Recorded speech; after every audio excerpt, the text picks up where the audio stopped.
We're going to look at the mobility screening. And the whole point of all of these is when you're starting the program, or really at any point, to see how well you test. Now, we don't have specific scores because I don't think it really matters.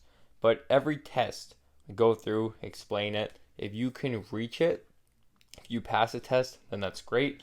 If you go further than the test, even better. If you can almost get there, then you just need a little bit more work. But if you're nowhere near, then that is a concern. So if you cannot get anywhere near some of these positions, you really have to start working on them more, adding them to the program.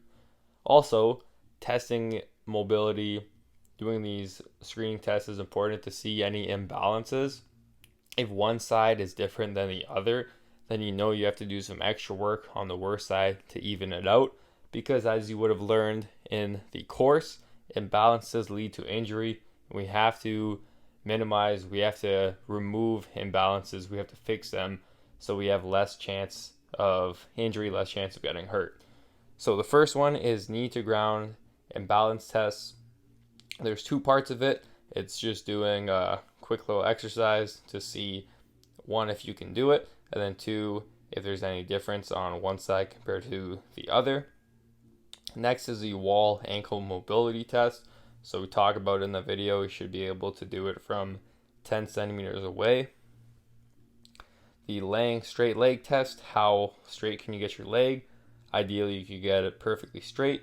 Hip Faber test, ideally you could get your leg completely horizontal in that position. Overhead ATG squat, being able to get into that position. Now the video attached is just for the exercise, but you pass the test if you're able to get your heels on the ground, go all the way down into a squat while having a barbell overhead. ATG split squat, so you can see how low in this position you can get while keeping your back leg straight, having good posture, getting your forward knee over the toe. Single leg balance landing dismount test. This one is to test the stability in your leg. Explain it in depth in the video, and it is for seeing how well you can balance, if one leg's better than the other, if your knees cave in at all. Front split and side split, just pretty much how far you can get. We give some details on how far would be good. Ideally, you could hit the positions. I know many athletes wouldn't be able to do the side splits, but if you are nowhere close, you have to start working on it more. If you are nowhere close to front split, you just have to start working on it more. As we talk about in the video, film yourself, do it in front of a mirror, and see where you score. Save that picture, save that video, and then compare it to later in the program. Feet sits, you got to be able to get into these two positions. Standing toe touch test, standing straight up, getting your palms fully on the ground.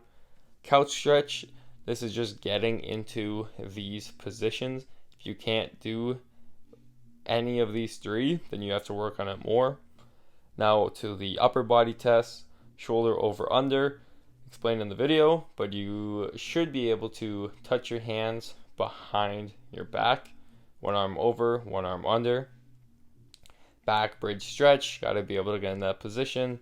Shoulder arm overhead, seeing how far back your arm goes overhead. If you have limited range of motion, especially on a bad shoulder, you'll be able to see by doing this simple test. And then side laying windmill, you should be able to go through a full rep while keeping your hand and forward knee on the ground the whole time. So again, these are just for seeing where you at mobility speaking. It's not the end of the world if you don't hit the test, but it's important to compare one side of your body to the other and also see where your areas of what areas you need significant improvement in, and then track it over time.